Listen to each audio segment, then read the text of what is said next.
In anticipation of a good game of football, 25 or so of us South Dorset Spurs fans headed up to Wembley on Sunday. A couple of us were fortunate enough to meet up with the new stadium guru, that is Mr. Chris Cowling. If you don't know who Mr. Chris Cowling is, check out his YouTube channel because he does some fantastic videos all about the new stadium and how it was built and so on and so forth. Still doing a great job on that, so check them out if you haven't seen them, and I'm sure lots of people have, but if you haven't, you've got to watch them. Anyway, we met up with Chris and he asked us for some predictions, and clearly our predictions were absolute rubbish because I said 3-2, and I think Jason, I think he said 3-2, Chris said 3-2, and I think Ian said something like 3-1 or something along that. Anyway, going to the game, full of anticipation of this great high-scoring game, and obviously, you know the result. So, David De Gea was man of the match, quite clearly. Played really well. Lots of saves with his feet. But I have to say, at certain points in the game, it almost felt like we were playing Burnley United rather than Manchester United, because Mr. De Gea was also doing what the Burnley keeper was doing in terms of holding up play and wasting time, which went totally unpunished by the referee. He wasn't interested in it at all. Even though there was large numbers in the crowd whistling and shouting and all the rest of it.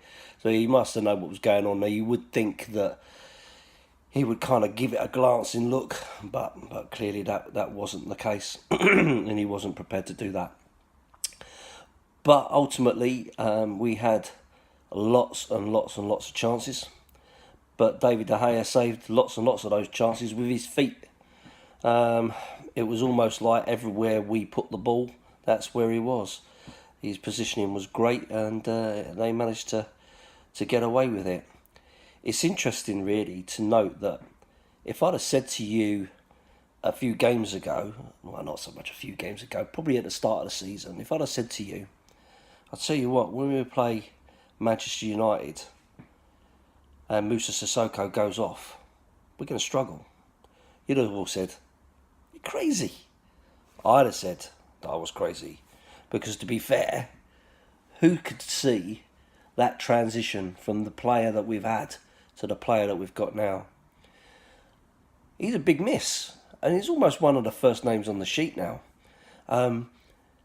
Trippier's mistake obviously led to the goal straight after Sissoko went off. So there was a little bit of reorganising to do, which probably helped us to a certain extent. But it's a reorganisation you didn't really want to do, because the power and the pace and that he provides in the middle of the park, it would have been really useful. Anyway, Kieran Trippier's getting pelters at the moment. He seems to be the fall guy for the loss amongst social media people. Okay, you know, it's all about opinions, isn't it? Me personally, I felt that going forward, he didn't do too bad.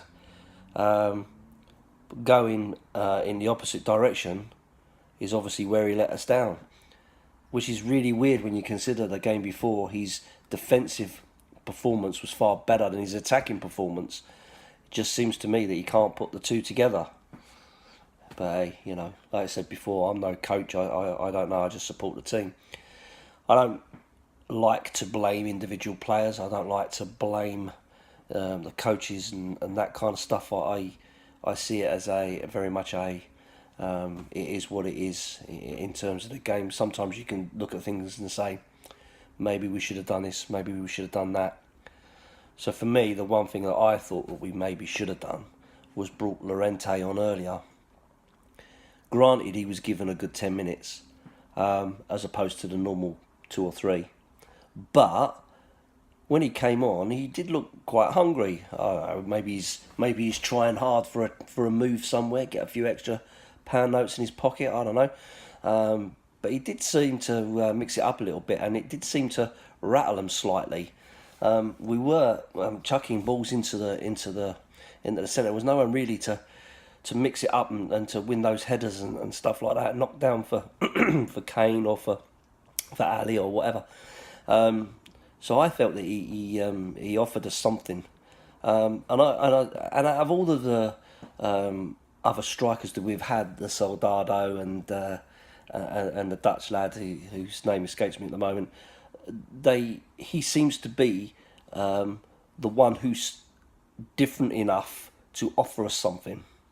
So for him to be going at this moment is almost a little bit of a shame, really, because maybe at this point, we could do with that little bit of something different to bring on, and maybe on 75 minutes or 60 minutes, something like that, as opposed to leaving it until the last 10. But Pochettino is a man who knows what he wants. He doesn't go for short-term fixes. He goes for his long-term plan of where he sees us going. And that's why I don't think that we'll be buying a central midfielder to replace Dembele.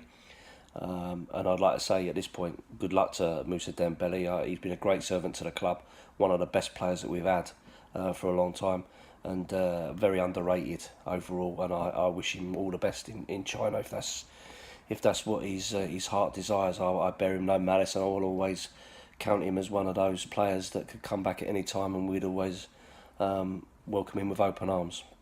But going back to my point, I don't think we'll replace him because Pochettino does seem to like young Oliver Skipp, and there's a lot of good people saying a lot of good things about him. He doesn't seem to have put his foot wrong when he's come on recently. So we'll see how that pans out. And we've got a couple of on paper easier games to consider. So maybe he will get some opportunities in that. And of course, we do still have Victor Wanyama to come back. Now, if you get Victor Wanyama back, who we had a couple of seasons ago, that's a great addition to the squad. It's just a case of how fit he is and how good he is and what kind of state he's in. So only time will tell that. But I think Pochettino having those two players available, if and when Wanyama becomes available, maybe what he sees to see him through until Dyer comes back and Sissoko's back. Although I have heard that Sissoko's injury isn't too bad, but you never know. You never know. So I don't think anyone should be looking out for any major signings. I don't think that's going to happen. Harry being out's a bit of a worry. Not sure what the news is on that as I make this video, so we'll see where that goes. But obviously he's a big miss, especially with Sonny being away. But, I'm sure Poch has a plan, and we'll just have to sit and wait and see what that plan is. But yeah, we're getting into the serious end of the Premier League, and we've got a lot of injuries again. But we've managed all the way through so far and still sitting third. So with Watford, Leicester and Newcastle to come, they are 3 games you'd like to think that we should win. Now, that's not always guaranteed because anyone can beat anyone when it comes to the Premier League, it seems. So don't count your chickens.